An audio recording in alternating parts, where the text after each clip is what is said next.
Oke, sobat ternak, hari ini kita akan melakukan seleksi resipien untuk aplikasi transfer embrio di kelompok Sudi Makmur 3, Desa Sidomukti, Kecamatan Tanjung Sari, Kabupaten Lampung Selatan. Ada beberapa ekor yang akan kita seleksi hari ini. Mudah-mudahan hasilnya cukup bagus sehingga bisa kita aplikasikan hari ini. Oke, kita tunggu. Mari kita siap persiapan untuk aplikasi hari ini. Oke, kita mulai proses seleksi untuk resipien transfer embrio hari ini.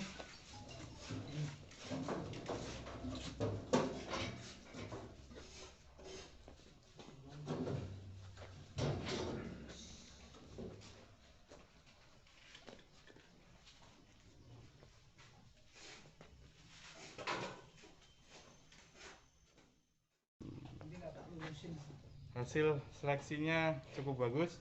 Kita temukan CL di ovarium sebelah kiri.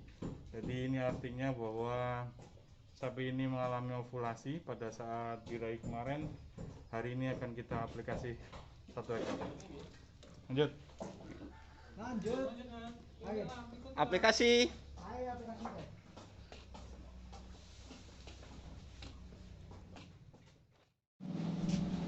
Oke, untuk proses selanjutnya kita akan melakukan anestesi epidural karena aplikasi transfer embrio ini dilakukan 7 hari setelah birahi, jadi kondisi serviks dalam kondisi menutup. Kita aplikasi anestesi epidural pada tulang ekor.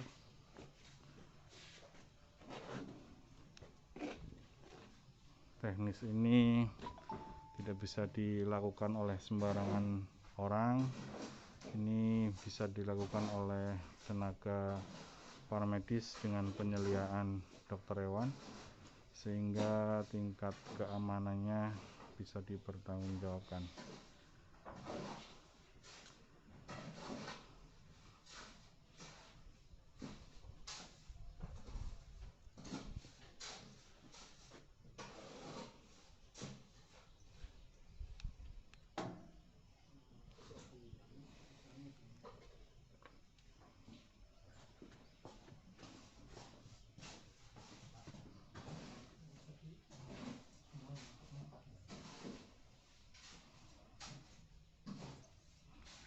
Tepat tidaknya anestesi epidural yang dilakukan ini akan langsung bisa kita evaluasi dengan ekor yang sudah terbius sempurna, sehingga ini akan memudahkan aplikasi transfer embrio kita. Cocok? Sip. Oke, kita lanjutkan untuk kegiatan selanjutnya. Ini akan dilakukan towing embrionya dengan menggunakan air hangat. Proses towing embrio. Nah, embrio ini diproduksi oleh Balai Embrio Ternak Cipelang atau PET Cipelang yang beralamat di Bogor, Jawa Barat. Hasil embrio transfer ini akan berbeda dengan hasil inseminasi buatan, karena kalau inseminasi buatan untuk memperoleh bibit yang murni diperlukan sampai 4-5 kali kelahiran, tapi untuk embrio transfer ini dalam satu kali aplikasi akan kita peroleh hasil anakan yang murni. Limosin. Nah, hari ini kita akan aplikasi embrio dengan kode 815167 limosin.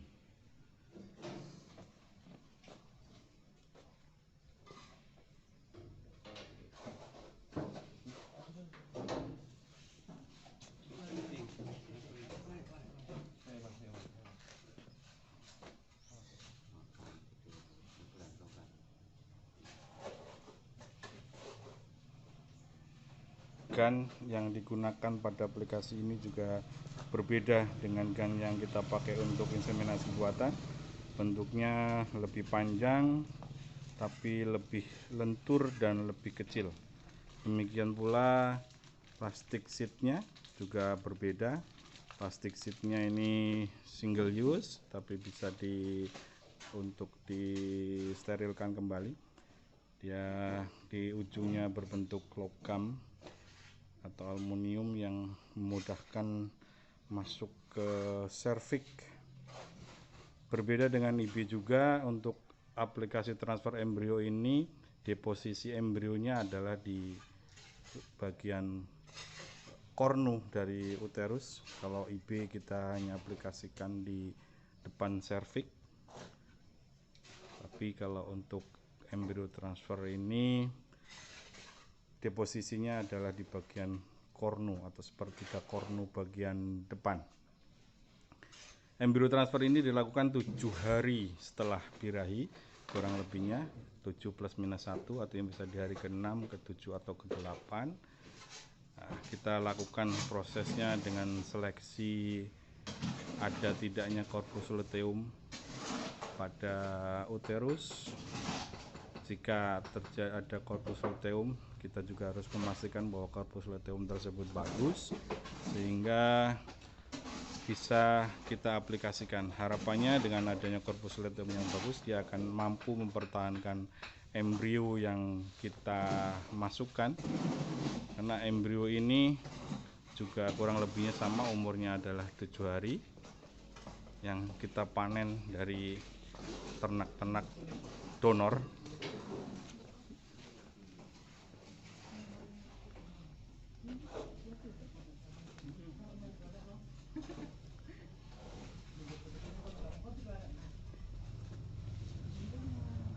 Teknis aplikasinya juga harus kita pertimbangkan untuk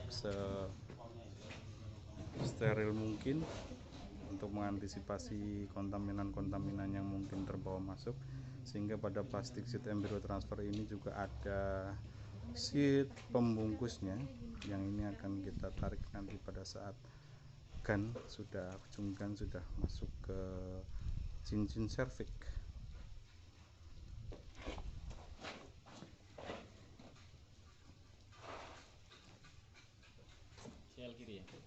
CL kiri.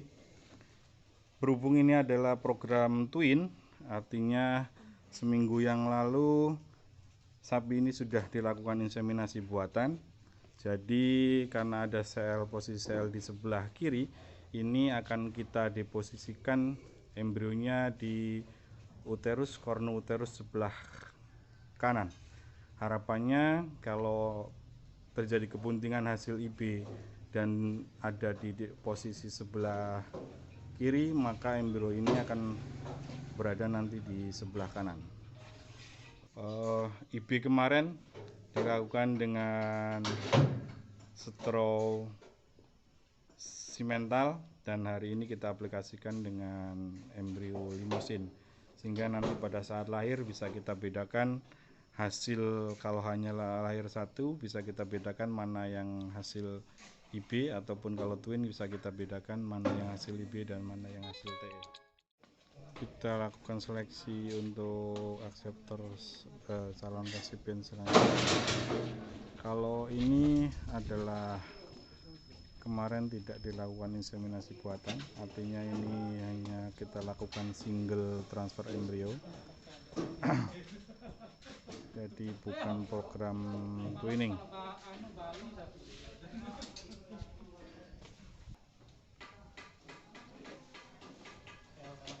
Oke, kita temukan corpus luteum di bagian ovarium sebelah kanan, artinya akseptor sapi ini layak kita untuk aplikasi transfer embrio.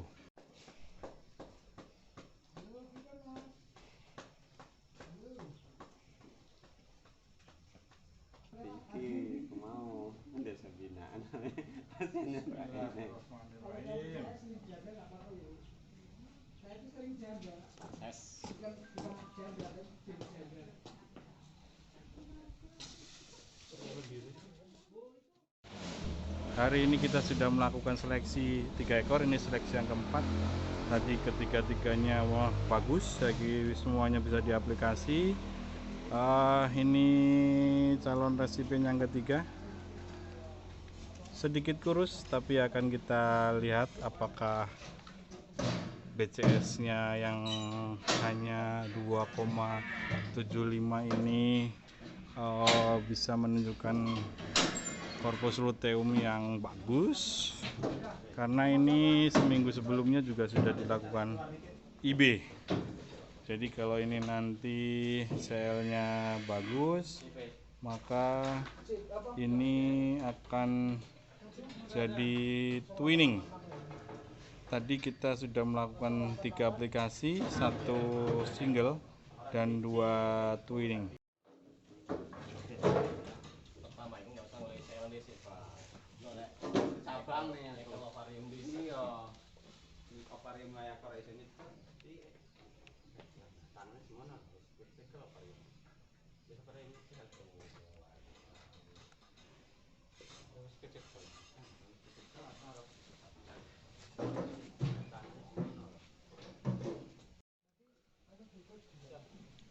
Apa folikel. Nah, untuk akseptor yang calon resipien yang keempat ini ternyata tidak ada korpus luteumnya, atau artinya ini tidak terjadi ovulasi pada saat birahi kemarin.